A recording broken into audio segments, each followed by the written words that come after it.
자, 마지막 시간 좀 시작해 보도록 하겠습니다. 얼마 안 남았습니다. 이제 좀 굵직굵직한 건 다 해가지고 마지막은 이제 잔잔바리로 남아있는 느낌의 문제들을 조금 처리를 하고, 미리 잠깐 말씀을 드리면 저 어디냐, 18페이지? 18페이지는 최근에 이제 법 규정이 좀 됐어요. 그래서 원래 이렇게 쫄보가 아니었는데, 혹시라도 나올까봐 한번 가져온 겁니다. 이건 제가 이따 설명드릴게요. 작년에 산재 쪽이 나와서 뭐 또 내기는 아마 부담스러울 텐데, 어쨌든 법 규정이 됐고, 이거에 대해서 뭐 굉장히 좀 뭐 되게 좋아하는 분위기여서 국회 쪽에서는, 그래서 가지고 왔습니다. 이거 어렵지 않아요. 그러니까 나오면 그냥 그렇게 생각하시면 됩니다. 그래서 그 부분에 대해서는 제가 이따가 조금 설명을 해드릴게요. 이제 우리가 2차 시험이 9월인가요? 한참 더울 때 시험 보시느라 고생이 진짜 많으실 것 같습니다. 하여튼 시험 전 되게 많이 봤어요. 이것저것 시험 되게 많이.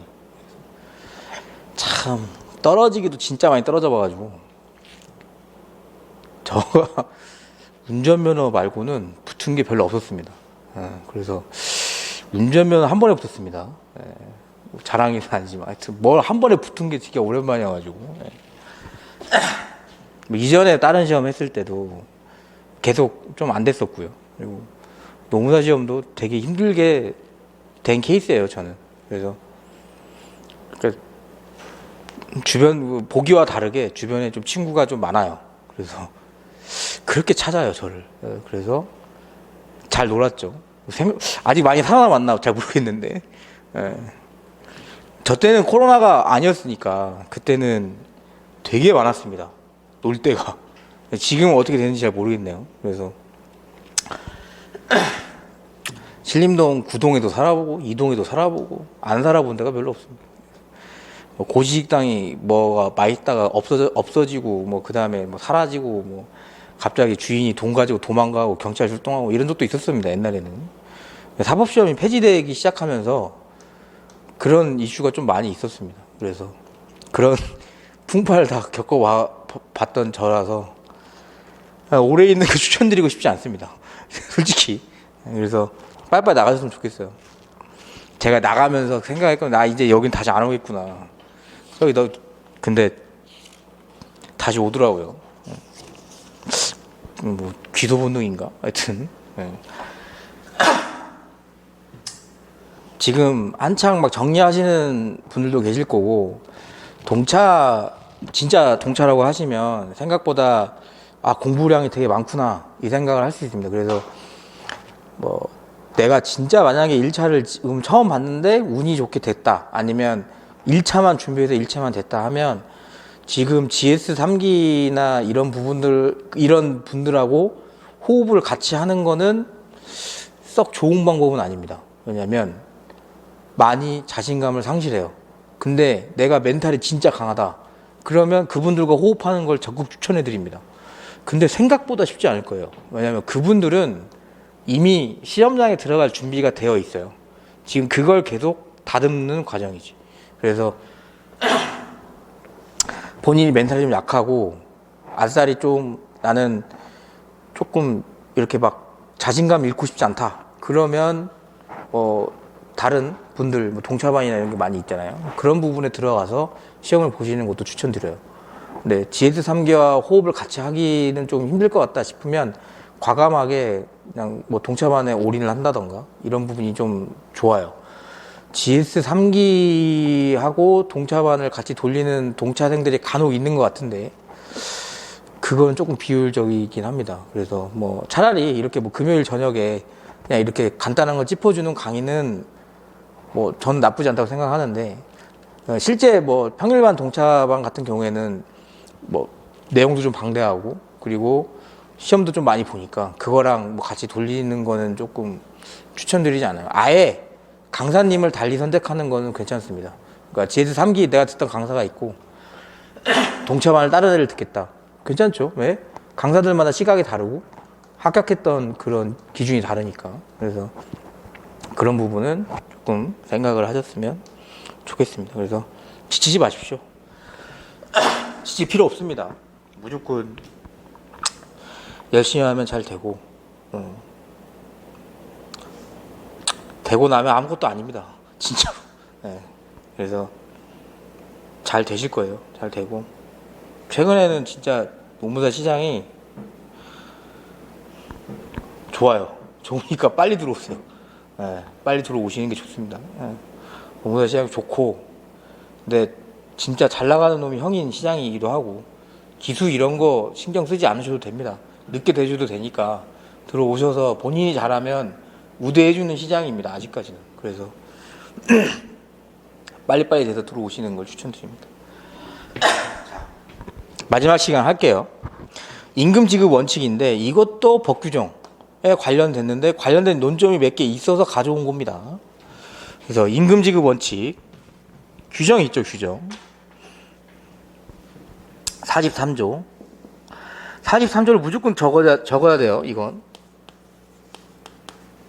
저 옛날에 외울 때는 이렇게 외웠었는데 직전 통일 이렇게 해가지고 직접 전액 통화로 뭐 1조인가 1회 이상 이런 식으로. 그래서 아직까지 이렇게 외우는지 모르겠으나 아무튼 이게 거의 뭐 법규정에 있기도 하고 법규정 찾아서 만약에 여기 관련된 문제가 나오면 그 관련된 부분을 같이 써주면 돼요. 근데 법규정은 무조건 쓰시는 게 좋다. 그래서 이게 법규정을 왜 자꾸 강조하느냐, 생각보다 법규정을 대충 쓰는 분들이 되게 많아요. 왜? 나는 외운 게 너무 많아서 외운 거 쓰기도 힘들어. 근데 법규정을 쓰지 않으면 답안지 자체가 굉장히 조금 기준이 없어 보이는 답안지예요. 왜? 우리는 이걸 주잖아요. 이런 걸 법전을 주니까 법전을 보고 거기에서 어떤 법이 문제가 된 거고 그 법에 대해서 어떤 부분이 판례가 나온 거고 이걸 좀 명확하게 좀 논리적으로 플로우를 탈 필요가 있습니다. 흐름을. 그래서 그렇게 읽어볼게요. 43조 임금의 지급 1항 임금은 통화로 직접 근로자에게 그 전액을 지급해야 한다. 그리고 2항 볼게요. 뭐 다만은 안 읽어도 됩니다. 임금은 매월 1회 이상 일정한 날짜를 정하여 지급해야 한다. 여기에 이미 임금 지급 원칙이 다 나와 있는 겁니다. 임금 지급 원칙이 나와 있어요. 그래서 노마자 2번을 보시면 임금 지급에 가름하는 채권 양도 합인데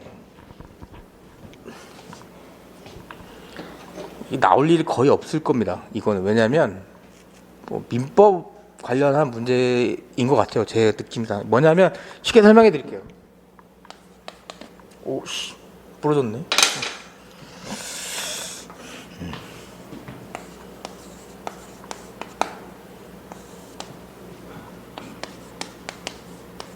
채권자라고 하면 좀 그렇고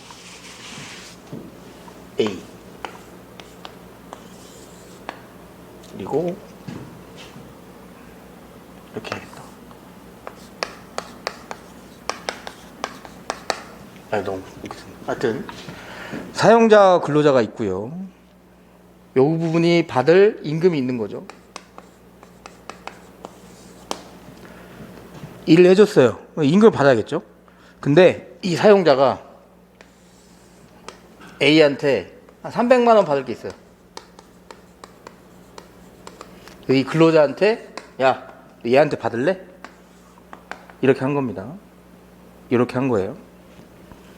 이게 과연 되냐?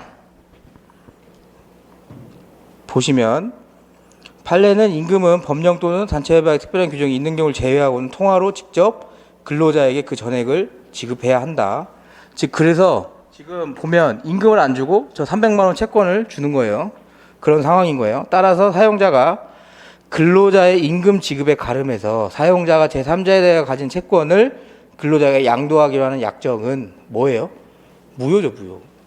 언제 줄 줄 알아요? 300만 원 채권을? 300만 원이 말고 만약 뭐 골동품이라고 하세요. 골동품. 물건. 뭐 받을 채권이 있다고 해도 안 된다고요. 왜? 직접 통화로 전액을 줘야 되니까. 그죠? 요런 거. 근데 뒷부분에 나온 게 뭐냐면 민법상의 무효행위에 전환 법리가 있긴 있어요. 양쪽 다 뭐 이런 거에 좀 알고 있었다고 하면 뭐 이런 합의의 효력을 인정해 주는 건데, 보시면 만약에 생각이 안 나면 민법 138조, 그러니까 무효행위 전환 법리라고 있거든요. 그걸 갖다가 써도 됩니다. 그냥. 다만 밑에서 네 번째 줄 보시면, 당사자 쌍방이 위와 같은 무효를 알았다면 그 임금 지급에 가름하는 것이 아니라 그 임금 지급을 위해서 채권을 양도하는 것을 하였으리라고 인정할 때에는 무효행위 전환의 법리 민법 138조에 따라 그 채권 양도 약정은 임금 지급을 위하여 한 것으로 효력을 가질 수 있다는 입장이다. 이렇게 보는 겁니다. 그러니까 양쪽 다 이걸 네가 이런 의미로 보시면 돼요. 네가 직접 얘한테 이 돈을 받으라는 게 아니고, 내가 임금을 지금 줄 형편이 안 되니까 이거 잠깐 맡겨놓게. 꼭 줄 거야. 이걸 담보로 맡겨놓게. 이런 느낌이라고 보시면 됩니다. 그러니까 그 지급을 위해서 채권을 양도하는 것인 거예요. 그러니까 약간 담보 잡힌 느낌이죠. 의혹했으리라고 인정하면 무효행위 전환법에 적용돼서 이 합의를 인정한다는 거지. 이거 자체에 뭐 저걸 받았다고 해서 임금 지급 의무가 없어진다 이런 거 아니에요. 그냥 이 합의를 인정한다는 거예요. 그래서 나오기는 쉽지 않아요. 솔직히 말씀드리면. 네. 노마자 3번 보시면 임금 채권 양도도 조금 비슷합니다. 임금 채권 양도도. 다 거의 좀 비슷한 말들이 좀 나오는데,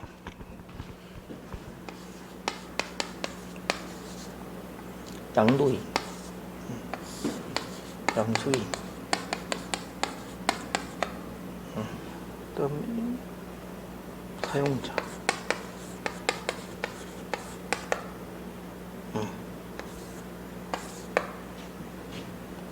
양도인이 근로자. 요 그림이에요, 요 그림.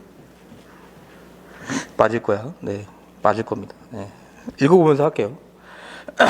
근로자의 임금 채권의 양도를 금지하는 법률 규정이 없으므로 임금 채권은 양도할 수 있습니다. 이 원칙이에요, 원칙. 원칙 놓치면 안 됩니다. 원칙은 임금 채권 양도할 수 있어요. 왜? 내 거니까 할 수 있어요.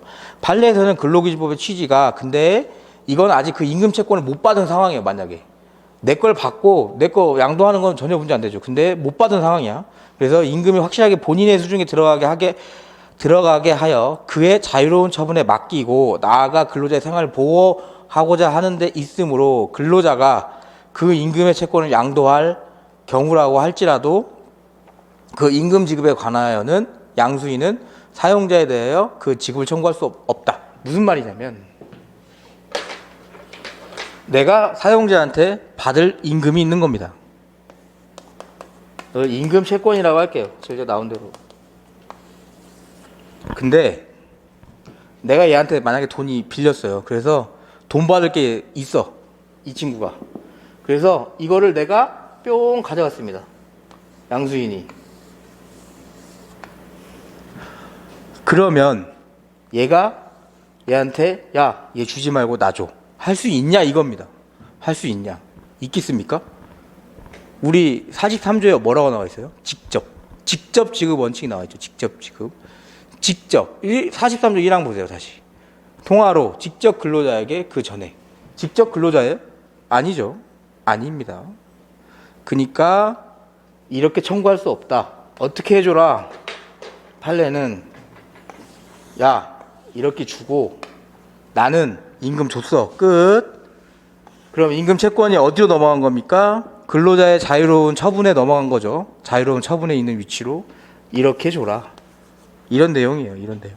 그래서 되게 당연한 걸 써놓은 건데 나오기는 좀 분량도 작아요. 이건. 근데 알아는 두세요. 그러니까 결국에는 원칙적인 부분을 다 알고 있으면 문제 푸는 건 어렵지 않습니다.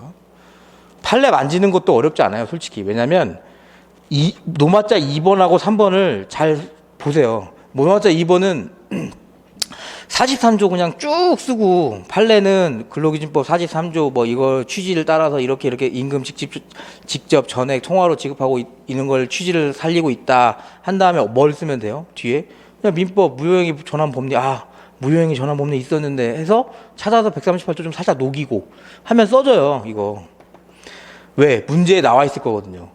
내용 자체는. 이거 생각해 보세요. 문제 나올 거면 어떻게 되겠습니까? 이런 사실관계를 잘 낼 겁니다. 생각보다. 그죠? 그냥 문제에서 베껴도 된다. 노마다 3번도 똑같습니다. 3번도. 문제에서 이렇게 냈겠죠. A가 있고 A가 임금 채권 양도했고 그러면 그걸 그대로 녹여서 써주면 돼요. 중간중간. 그러니까 판례를 쓰는 것도 그렇게 어려운 문제는 아니에요. 요거 두 개는. 그래서 문제를 내는 게 귀찮아서 아마 안 내는 확률이 좀 있어요. 그래서 그렇게. 노마다 4번은 나올 수 있습니다. 요건. 왜냐면 실무에서 굉장히 이슈가 좀 많이 돼요. 그래서 보고 제가 좀 잠깐 설명해 드릴게요. 우와. 뜯어지는군요.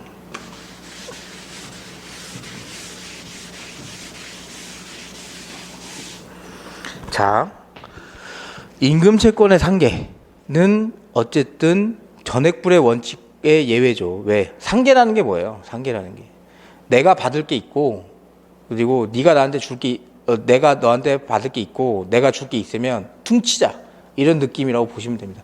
1차 공부했을 때 민법 많이 보셨을 텐데 그 정도로 어려운 느낌은 아니에요. 상계. 일단 볼게요. 보기 전에 어때요? 임금 지급 원칙 생각을 해봐요. 직접 전액을 줘야 돼. 통화로. 당연히 안 됩니다. 원칙은 안 되는 겁니다. 안 되는 걸 꼭 생각을 하고 요 판례는 뭐다? 예외인데 두 가지를 예외로 하는 거예요. 큰 틀에서 할게요. 자, 판례 보기 전에 먼저 생각을 해보자고요. 어쨌든 전액불 원칙에 위배되겠구나. 상계는 퉁치는 거라며. 그러면 사용자가 나한테 가지고 있는 채권 가지고 내 임금을 깔 수는 없겠구나. 왜? 내 임금은 내 통장에 일단 들어와야 되는구나. 이 느낌입니다. 그래서 항상 원칙은 안 된다. 안 됩니다. 근데 예외가 두 가지 정도 있습니다. 뭘까? 생각을 해보면 안 되는데 내가 원했습니다. 간절하게. 엄청 간절하게. 그러면 된다. 그게 뭐다? 동의. 누구의 동의? 임금채권 누구 거예요? 근로자 겁니다. 근로자의 동의. 두 번째, 야, 내가 해봤더니 엄청난 착오가 있었네. 계산상의 착오. 이거는 원래 네가 받으면 안 되는 돈인데 들어갔어. 원래 네가 월급이 300인데 공을 잘못 찍어 3천만 원이 됐어. 뭐 이런 느낌. 그래서 계산상의 착오.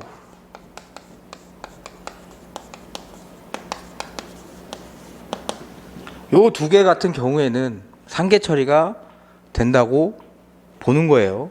판례가. 그러니까 되게 예외적인 입장인 겁니다. 그래서 읽어볼게요. 1번 같은 1번 보시면 근로자 동의로 인한 상계 가능 여부는 실제 실무에서 좀 많이 논의돼요. 그래서 요거는 한번 실무를 좋아하는 교수가 들어가면 낼 수도 있겠죠. 그래서 보실게요. 줄근 거 볼게요. 줄근 거. 사용자가 근로자에 대하여 가지는 채권을 가지고 일방적으로 근로자의 임금 채권을 상계하는 것은 금지된다. 그러니까 판례에서도 아예 대놓고 말을 하고 있죠. 안 된다고. 안 된다. 할 것이지만 그 뒤 밑에 부분 보면 사용자가 근로자의 동의를 얻어서 근로자의 임금 채권에 대하여 상계하는 경우에 그 동의가 근로자의 자유로운 의사에 터잡아 이루어진 것이라고 인정할 만한 어떤 이유, 합리적인 이유가 넘기셔서 객관적으로 존재한 때에는 근로기준법 43조 1항 본문에 위반하지 아니한다고 보아야 할 것이다. 즉 뭐다? 이 동의가 누가 봐도 얘가 원해. 내가 진짜 원하고 내가 진짜 이런 경우에요. 사용자한테 3천만 원 빚이 있는 거예요. 근데 내가 몇 달 일하고 까겠다고요. 한 달에 100만 원씩. 내가 월급 300인데 200만 원 내가 쓰고 100만 원은 그냥 받아서 계좌이체 해주느니 어떻게 하겠다고. 매달 까겠다고. 이런 거예요. 그러니까 이런 동의를 사용자가 일방적으로 하면 안 되죠. 물어보지도 않고 너 200만 원 더 밥값 하고 100만 원 내가 까서 줄게. 이거 안 된다고요. 근데 근로자가 먼저 사장님 내가 3천만 원 이거 있는데 매달 100만 원씩 깝시다. 진짜 자발적으로 내가 원하는 겁니다 해서 뭐 확인서를 쓴다던가 이런 부분이 있으면 된다. 이런 부분이 있으면 된다. 다만 밑에 두 번째 줄 임금 전액 지급 원칙 취지에 비춰볼 때 그 동의가 근로자의 자유로운 의사에 기한 것이라는 판단은 어떻게 엄격하고 신중하게 이루어져야 된다. 그냥 즉 뭐냐, 인정 잘 안 해주겠다는 겁니다. 인정 잘 안 해주겠다. 그래서 실무상 이거는 굉장히 많이 확인서나 이런 게 엄청 쏟아집니다. 왜? 그게 직접적으로 뭐 자발적 동의로 인정을 해야 되니까. 왜냐하면 지금 여러분들이 공부하고 있는 근로기준법 자체가 근로자를 위한 법이에요. 근로자를 위한 법이기 때문에 사용자가 암묵적으로 되게 높은 위치, 경제적으로, 사회적으로 높은 위치에 있다고 깔아놓고 지금 법이 만들어진 거기 때문에 이런 건 허용해 줄 일이 거의 없습니다. 임금은 무조건 받아야 되니까. 그래서 그렇게 2번 보시면 계산상 착오로 인한 상계 여부인데, 상계 가능 여부인데, 이거는 만약에 나오면 이 좀 애워줘야 될 부분이 좀 있어요. 그래서 일단 처음부터 쭉 볼게요. 이해하면 진짜 편하거든요. 판례는 퇴직금을 미리 지급한 경우, 제가 퇴직금을 미리 준 겁니다. 선지급.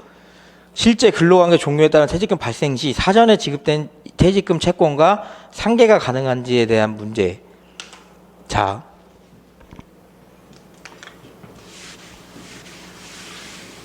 한 번만 이해하시면 돼요. 그렇게 어렵지 않아요. 퇴직금을 미리 준 거예요.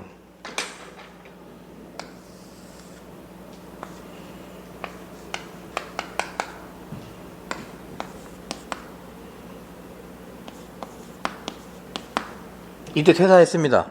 근데 한 2년 일했죠. 2년 일했습니다. 근데 여러분 퇴직금은 언제 발생돼요? 퇴직금이라는 게 뭐예요? 근로관계가 종료돼야 나오는 채권. 이때 퇴직금이 있습니까? 없어요. 그러니까 퇴직금 매달 이런 거 많이 보셨죠? 매달 월 급여의 12분의 1 금액을 퇴직금으로 한다. 그래서 아예 근로계약서 명목에 12분의 1 금액 이렇게 한 것도 봤을 거고, 또 많이 보신 게 뭐예요? 연봉 금액의 13분의 1 이런 것도 많이 보셨을 겁니다. 이거는 뭐 알아두시기만 하면 돼요. 그래서 문제가 나오면 퇴직금을 사전에 줬다고 명백하게 나올 거예요. 퇴직금을 사전에 준 겁니다. 근데 진짜 이때 근로관계가 종료되면서 퇴직금이 발생을 한 거예요. 그때 이때 줬던 거랑 상계 가능하냐? 이겁니다. 지금 이거. 그러니까 알고 들어가면 되게 당연한 말을 하고 있는 겁니다. 볼게요. 세 번째 줄부터 보면 임금은 통화로 직접 근로자에 그 전액을 지급해야 하므로 사용자가 근로자에 대해 가지는 채권으로서 근로자의 임금 채권과 상계하지 못하는 것이 원칙입니다. 당연히 원칙도 써주고 있죠. 이는 왜? 아까 나오는 거예요. 똑같은 내용이에요. 이게 경제적 사회적 종속관계에 있는 근로자를 보호하기 위한 것인 바, 사용자가 우월적인 위치에 있으니까 그렇습니다. 근로자가 받을 퇴직금도 임금의 성질을 가짐으로 역시 마찬가지다. 근데 예외를 딱 깔아주고 있는 게 뒤에 요걸 잘 보셔야 됩니다. 앞에 거는 원칙 쓰고 뭐예요? 근로기준법 취지를 쓴 겁니다. 뒤에 부분 보실게요. 다만 계산의 착오 등으로 임금을 초과 지급한 경우, 원래 퇴직금 없는데 더 준 거죠. 지금 사용자 입장에선 돈을 더 주고 있는 상황입니다. 원래 임금보다 초과 지급된 경우에요. 임금을 초과 지급한 경우에 근로자가 퇴직 후 그 재직 중 받지 못한 임금이나 퇴직금을 청구하거나 퇴직 후에 초과받은 금액을 또 청구하는 거예요. 근로자가 비록 재직 중에 임금을 청구하더라도 이거 잘 알아두시면 돼요. 초과 지급한 시기와 상계권의 행사 시기가 임금의 정산, 조정의 실질을 잃지 않을 만큼 근접하여 있다. 그리고 나아가 사용자의 상계 금액과 방법을 미리 예고하는 등으로 근로자의 경제 생활의 안정을 해할 염려가 없는데, 이게 뭐냐면 되게 어려운 말을 써놓은 건데 결국엔 야, 너 매달 퇴직금 산정한 거 알고 있었지? 금액도 명시하고 있지? 너 실제 나가면 요거 깔 거야. 이렇게까지 인지하고 있는 상황입니다. 그러니까 되게 상식적인 말을 어렵게 써놓은 거예요. 즉 뭐냐면 근로자한테 불리하면 안 된다는 겁니다. 결국엔. 그래서 뒤에 부분 볼게요. 사용자는 위 초과 지급한 임금에 반환 청구권을 자동채권이 뭐냐면 우리가 받는 채권입니다. 하여 근로자의 임금 채권이나 퇴직금 채권과 상계할 수 있다.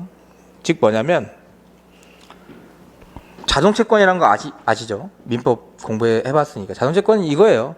내가 가만히 있어도 받을 수 있는 채권이라는 겁니다. 즉 뭐냐면 사용자가 더 주고 있었던 채권이죠. 이건 받아야 되는 거잖아요. 그거랑 뭐랑 실제 발생된 퇴직금이랑 상계할 수 있다. 이 느낌입니다. 계산상 착오로. 그래서 사용자가 밑에서 세 번째 줄 볼게요. 이러한 법리는 사용자 근로자에게 이미 퇴직금 명목의 금원을 지급하였으나 그것이 퇴직금 지급에 효력이 없어 사용자가 같은 금원에 상당히 부당이득 반환 채권. 이게 뭐예요? 자동채권. 내가 사용자가 받을 수 있는 채권. 왜? 근로의 대가로 나간 임금이 아니니까. 13분의 1이나 퇴직금 명목으로 나간 게 이를 자동채권으로 해서 근로자의 퇴직금 채권과 상계하는 때에도 적용된다는 입장. 즉 뭐다? 사전에 내가 명시했고 너도 충분히 인지했고 그러면 매달 연봉의 12분의 1을 월급의 12분의 1을 녹여서 준 돈 명시해서 준 이 퇴직금이 실제 발생한 퇴직금하고 상계할 수 있다. 요겁니다. 그래서 실무하시다 보면 많이 나올 텐데 당구장 표시 보시면 정리를 해버렸습니다. 얘가 이 판례로 미리 지급된 퇴직임금 부당이득에 해당되고 퇴직금 채권과 상계가 가능한 것도 정리가 돼버렸습니다. 정리가 된 거예요. 이미 실무에서 많이 사용을 하고 있습니다. 근데 혹시 몰라서 실무 얘기 잠깐 해드리면 이거 되죠. 지금 이거 된다고 했잖아요. 그래서 이거 퇴직금 녹인 거 됩니다. 실제 우리가 노동부 가서 이길 수 있는 확률이 조금 드뭅니다. 왜냐하면 여러분 이거 뭐예요 지금? 요거 어떻게 받으라고 나와 있습니까?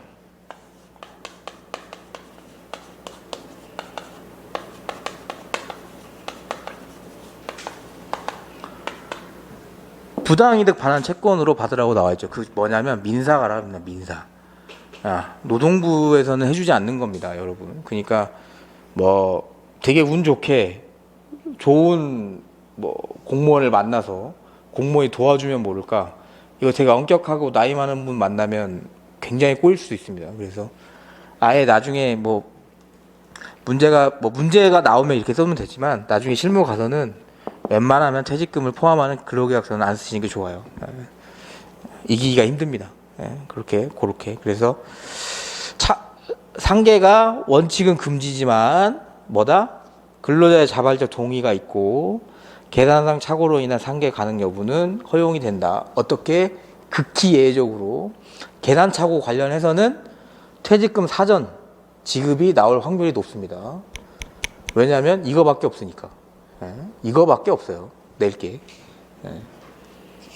그래서 그 정도 보시면 됩니다. 넘어가시면 휴업수당과 임금채권 우선 이거는 진짜 정말 그냥 여기서 보고 이렇게 쓰는구나 하고 넘어가셔도 됩니다. 진짜 안 나올 것 같아요. 이거 내면 진짜 안 돼요. 공부한 사람들에 대한 배신이에요 이거.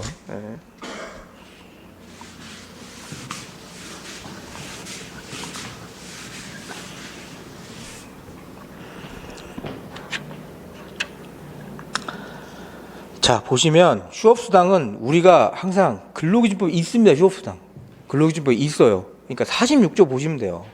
46조에 다 나와 있고 목차도 이대로 잡으면 돼요. 이대로. 자, 읽어볼게요. 근로기준법 46조 휴업수당이라고 나와 있죠. 아예 제목이 1항 사용자의 규칙 사유로 휴업하는 경우에는 사용자는 휴업 기간 동안 휴업했으니까 쉬는 기간 동안 근로자에게 평균임금의 100분의 70 이상의 수당을 지급해야 된다. 그 뒤에 부분은 그냥 신경 안 쓰셔도 됩니다. 1차 볼 때는 신경 쓰지만 자 2항 볼게요. 자 제1항에도 불구하고 부득이한 사유로 사업을 계속하는 게 불가능하여 노동위원회 승인을 받은 경우에는 일한 기준에 미치지 못하는, 즉 100분의 70에 미치지 못하는 휴업수당을 지급할 수 있다. 이게 왜 1랑 2항을 다 보냐면 얘네들이 판례가 있어서 그렇습니다. 얘네들이 판례가 있어서 현실적으로 나오긴 힘드나 판례의 태도는 알면 좋을 것 같아요. 조문을 쓰고요. 만약에 휴업수당이 나오면 조문을 쓰고 그 다음에 판례의 태도를 조금 따로 빼서 2줄이라나 3줄이라도 쓰시는 게 좋다. 일단 뭐가 문제가 되겠습니까? 사용자의 귀책 사유가 문제가 됩니다. 사용자의 귀책 사유. 사용자의 귀책 사유는 엄청 광범위하게 봅니다. 엄청 광범위하게. 그래서 혹시나 이제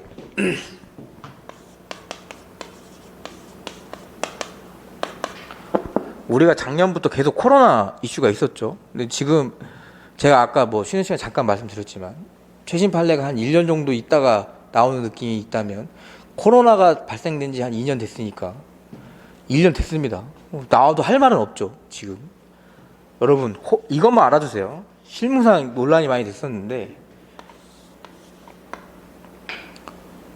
코로나 확진자가 왔다 가서 업장이 쉬었습니다. 휴무.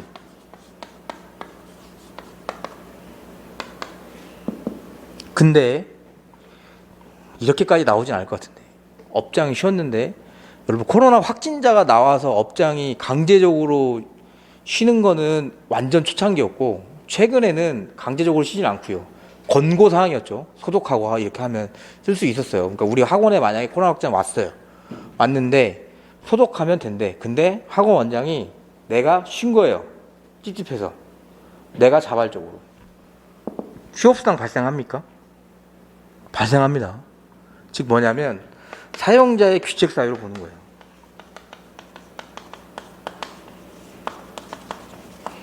제가 이거 할 때 만약에 문제가 나오면 이렇게 나올 것 같아요. 어차피 수험생분들 학원은 다 다니니까 학원이나 강의실을 이용하겠죠. 그때 코로나 확진자가 왔다가 가서 쉬었다. 근데 정부의 뭐 별도 지침이나 이런 게 있는 게 아니고 원장이 코로나 확산을 막기 위해 자발적으로 쉬었다. 뭐다? 사용자의 귀책 사유입니다. 그러면 여기서 발생하는 근로기준법상 쟁점이 뭐냐? 이렇게 나오면 휴업수당 쓰면 되는 거예요.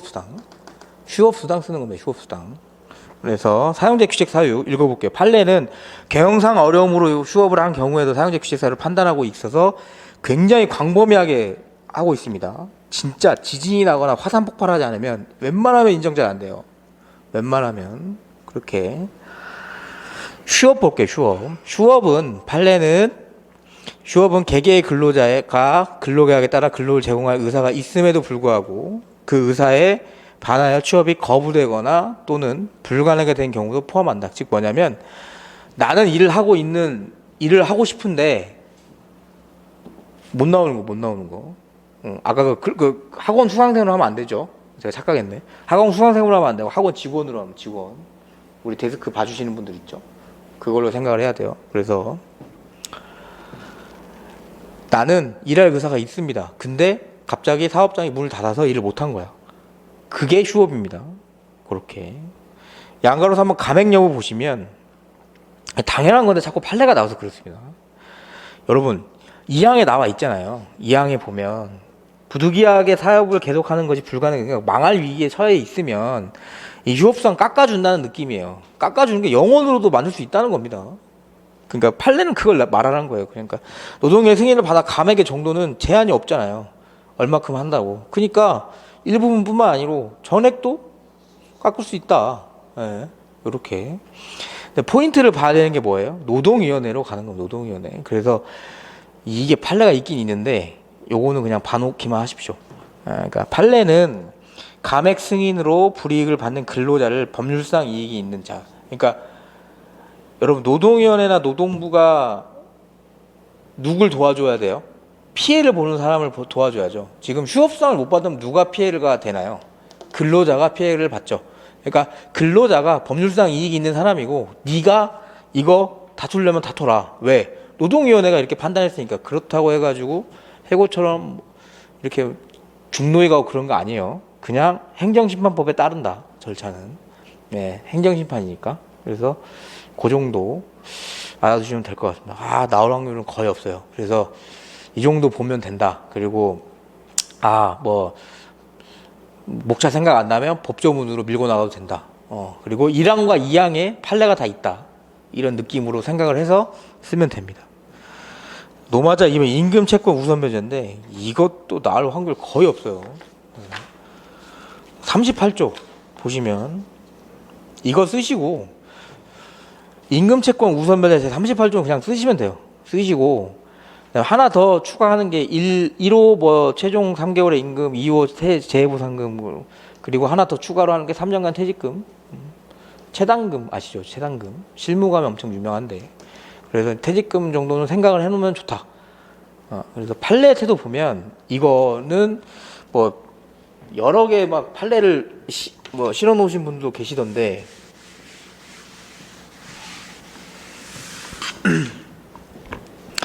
쉽게 말해서 남의 거는 임금 채권 우선 변제에 해당 안 된다고 보시면 됩니다. 남의 거 사용자 게 아닌 거. 자, 설명을 드릴게요. 판례는 사용자의 지위를 취득하기 전에 설정한 질권 또는 저당권에 따라 담보된 채권에도 근로기준법 제38조 2항 즉 우선 변제가 적용되는 입장이지만 그러니까 사용자 지위를 취득하기 전에 설정한 질권 이런 거 필요 없고 왜? 원래 사용자 재산이니까. 질권하고 저당권이 뭔지 아시죠? 내 재산에 누군가가 걸어놓은 겁니다. 못 팔게, 처분 못하게. 그러니까 사용자 지위, 내가 사업하기 전에 땅이 있는데 여기에 누가 질권, 저당권을 해놨어. 근데 내가 임금을 못 줬어요. 회사가 망해서. 그렇다고 해서 얘네보다 우선되지 않는다. 왜? 내 거니까. 사용자 거니까. 근데 그 뒤에 부분 볼게요. 정리해 놓은 건데. 이미 제3자한테 처분한 재산이나 이미 내가 팔았어요. 이 땅을. 거기에 다른 사람이 질권이나 저당권을 갖고 있는 겁니다. 사용자가 특정 승계. 이건 뭐냐면 내가 건물을 하나 살 건데 그 전에 다른 사람 재산일 때 이미 질권이나 담보권이 설정된 재산. 이거 뭐 누구 거예요 지금? 그 질권과 저당권은 내 게 아니면 내 게. 안고 산다고 하죠. 압류 잡힌 거 안고 산다고요. 가격 까고. 그러면 이 사람 겁니다. 그러니까 이미 남의 거는 그 재산의 질권 또는 담보권 있는 경우에는 우선 변제 규정이 적용되지 않는다. 이 정도 알아두시면 돼요. 그러니까 뭐냐면 남의 거. 그러니까 문구가 생각나면 이렇게 됩니다. 아, 남의 건데 문구가 생각 안 나면 제3자한테 넘긴 거. 아니면 내가 이 재산을 취득하기 전에 이미 설정되어 있는 질권이나 저당권. 이 정도만 아시면 돼요. 그러니까 당연한 겁니다. 당연한 거를 지금 자꾸 어렵게 얘기를 하는 거예요. 그래서 이 정도 아시면 됩니다. 그 다음에 요거 18페이지 아까 말씀드린 건데 요것만 간단하게 보고 끝낼게요. 시간이 되게 빨리 가네. 자, 일단 같이 보시죠. 18페이지 보시면 크게 두 가지인데 설마 합니다. 설마 하는데 이게 작년에 이슈가 됐고 올해도 이슈가 되긴 해요. 이게 뭐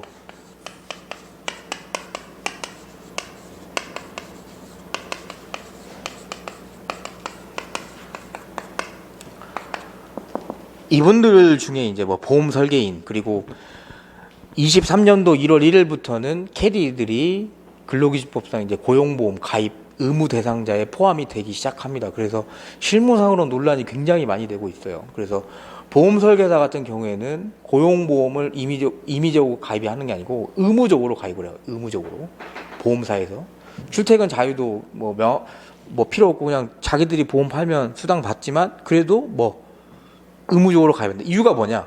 산재.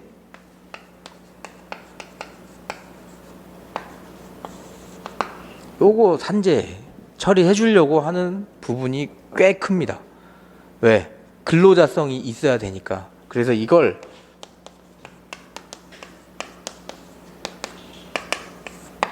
전속성 요건을 두고 있었어요. 우리 법에도.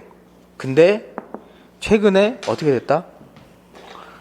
요거를 없앴다는 겁니다. 법 규정으로. 그래서 특수형태 종사자라는 용어도 안 쓰고요. 뭐라고 하냐면 노무 제공자. 즉 일을 하는 사람을 얘기하는 겁니다. 일을 하는 사람. 그래서 진짜 나올리는 만무한데. 그리고 하나 더 하는 게 노무 제공자로 해서 보호 범위가 늘어났다. 뒤에서 자세히 봐드릴 텐데 보호 범위가 커졌다. 플러스 뭐냐면 그거 아시나요, 여러분? 산재 기간 인정되면 평균 임금을 계산을 해서 그걸로 요양급여가 나와요. 그러니까 평균 임금이 높으면 높을수록 좋은 겁니다. 물론 상한액은 있죠. 근데 예전에는 전속성 요건으로 돼 있어서 특수형태 종사자라고 하면 뭐 그냥 왔다 갔다 하는 프리랜서 느낌도 살짝 있거든요. 그러니까 하나의 사업장에 전속돼서 했을 때 그 임금, 한 개의 사업장에 전속성을 가진 그 평균 임금을 계산해서 뭐다? 요양급여를 줬다면 바뀐 법에는 이외의 다른 사업장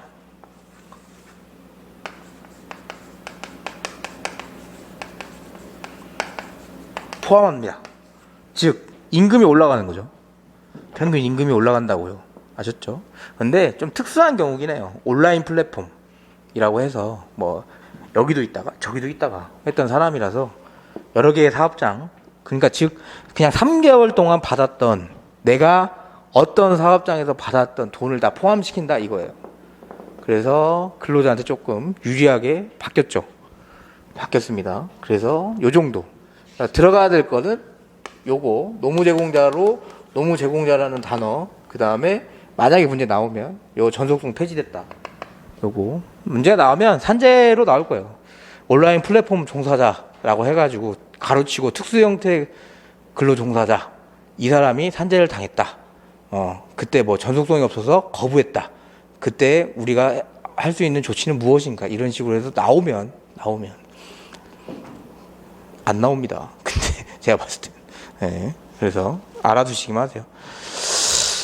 노마자 1번 보시면 업무상 재해 성립 요건인데 산재가 나오면 그냥 이렇게 쓰시면 됩니다. 작년에 나와서 제가 힘을 많이 뺐는데 보시면 의의는 법 규정에 나와 있어요. 우리 5조 보시면 업무상 재해란 업무상 사유에 따른 근로자의 부상 또는 질병 장애를 말한다 하고 산재보상법에 쭉 나와 있습니다. 그리고 5조 플러스 37조를 꼭 보셔야 된다. 그래서 의의는 업무상 사유에 따라 근로자의 부상, 질병 또는 장애, 사망을 말하며 업무상 재해에 해당돼야 뭐 산재보험법상의 보호를 받을 수 있다. 그래서 무조건 산재 나오면 조문 피고 5조하고 37조를 기준으로 보는 거예요.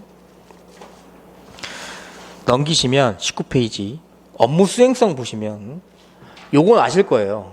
산재가 업무 수행성하고 업무 기인성이 있어야 된다. 근데 제일 중요한 것보다 업무 기인성이 더 중요합니다. 그래서 업무 수행성과 업무 기인성에 대한 판례가 하나 있는 거고, 그래서 3번 보시면 업무 수행성이란 그냥 업무할 때 발생한 거예요. 그래서 사업주의 지배 또는 관리 하에서 이루어지는 당해 근로자의 업무 수행이 뭐다? 그에 수반되는 통상적인 활동 과정에 재해가 발생한 거. 그러니까 뭐 업무를 하다가 뭐 손가락을 다쳤거나 아니면 업무를 하다가 뭐 계단에서 굴렀거나 이랬을 때는 당연히 업무 수행성이 인정되는 거죠. 업무 기인성은 뭐냐면 판례는 재해가 업무에 기인한 것, 즉 업무 수행성과 재해 발생 사이에 상당한 인과관계가 있는 것을 의미한다는 입장입니다. 쉽게 말해서 내가 만약에 업무 수행 중인데 앞에 친구가 찾아왔어요. 그래서 잠깐 내려가서 업무 시간에 커피 마시다가 올라오다가 넘어져서 계단에서 넘어졌습니다. 업무 기인성이 좀 있나요? 요건 업무 기인성이 좀 떨어지죠. 왜?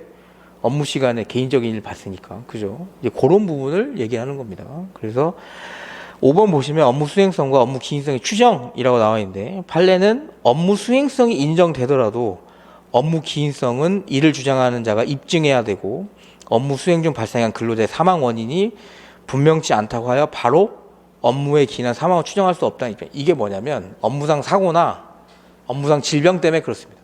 그러니까 업무 중에 내가 만약에 사망을 했어요. 근데 이게 내가 이전에 갖고 있던 질병이 좀 악화돼서 사망을 했을 수도 있잖아요. 거기에 대해서 업무 기인성을 따지는 거예요. 그래서 업무 수행성과 업무 기인성은 만약에 문제가 다시 나오면 꼭 써주시는 게 좋다. 그래서 그렇게 하고, 노마자 2번 보시면 아까 제가 설명드린 부분을 좀 써져 있습니다. 그래서 줄친거 위주로 좀 볼게요. 현재 특수형태 종사자가 산재보험 적용받기 위해서는 특정 사업의 전속성을 요건으로 충족하고 있습니다. 이건 있으니까 이제 안 보셔도 굳이 찾아보실 필요 없습니다. 있는데 온라인 플랫폼 등을 통해 복수 사업에 노무를 제공하는 경우에 이러한 요건을 충족하지 못해서 산재보험 보호 사각지대가 발생하고 있어요. 실제 그래서 특수경제 종사자가 특정 사업의 전속성 요건을 충족하더라도 주된 사업장 외의 보조사 넘기시면 보조사업장에서 업무상 재해를 입는 경우 산재보험이 적용되지 않는 상황인 거예요. 즉 뭐냐면 나는 전속성이 A라는 사업장인데 알바하던 B 사업장에서 사고가 났을 때 산재 혜택을 못 본다 이거예요. 여기에 여기 전속성이 더 크니까. 그래서 두 번째 줄 볼게요. 위에서 산재보험 전속 요건을 폐지하고 노무 제공자라는 정의를 신설을 한 겁니다. 그래서 새롭게 산재보험을 적용한 사람들의 노무 제공을 특성에 맞는 산재보험 적용 징수 체계와 급여 보상 제도를 마련함으로써 산재보험을 통한 보호 범위를 확대하려는 겁니다. 그래서 밑에 부분 보시면 특수경제 종사 근로자가 개정 법률 공포 이후 시행일 전까지 기간 중에 주된 사업 주된 사업 외의 사업에서 업무상 재해를 겪은 경우에도 산재보험에 적용될 수 있다는 특례를 두는 겁니다. 그래서 밑에 보시면 개정 내용은 줄친구만 볼게요. 그냥 아예 특례 자체를 삭제를 하고 노무 제공자로 재정의를 해버린 겁니다. 특수경제 아니고 그냥 노무 제공자면 산재보호 해주겠다. 그리고 2번 보시면 평균 보수 제가 말한 거죠. 양가로 2번 평균 보수를 노무 제공자가 재해 발생 사업에서 지급받는 보수와 재해 발생 사업 외의 사업에서 지급받는 보수 모두 합산하면 올라가겠죠. 올라가는 거죠. 그래서 산정하고 양가로 3번 노무 제공자의 업무상 재해 인정 기준은 근로자의 업무상 재해 인정 기준을 준용합니다. 그래서 이 문제가 나오면 아까 앞에서 봤던 업무상 재해, 업무 수행성 기인성 그런 부분을 써주고 이걸 써줘도 된다. 양가로 5번 보시면 뭐 이건 그냥 알아두시면 돼요. 그러니까 사업주한테 약간의 입증 책임을 두는 거예요. 그러니까 근로복지공단의 플랫폼 종사자에 관한 보험 사무를 효율적 처리를 위해서 플랫폼 운영자, 사용자한테 보험관계 확인에 필요한 각종 서류를 요청할 수도 있도록 해놓은 겁니다. 양가로 7번 보시면 소급 적용한다 그 얘기입니다. 시행 전에도 특수경제 종사자가 보조사업장의 업무상 재해를 입은 경우에도 산재 적용할 수 있다. 그렇게. 그래서 요거는 오늘 보시고 그냥 버리셔도 됩니다. 잊어버리셔도 돼요. 생각나면 쓰는 거고 나올 확률 거의 없어요. 근데 뭐 하도 떠들어대서 그냥 제가 한번 가지고 왔습니다. 그래서 그렇게 보시고 오늘은 여기까지 하도록 하겠습니다. 금요일날 오셔서 수업 하시느라고 고생 되게 많으셨습니다. 네, 감사합니다. 네.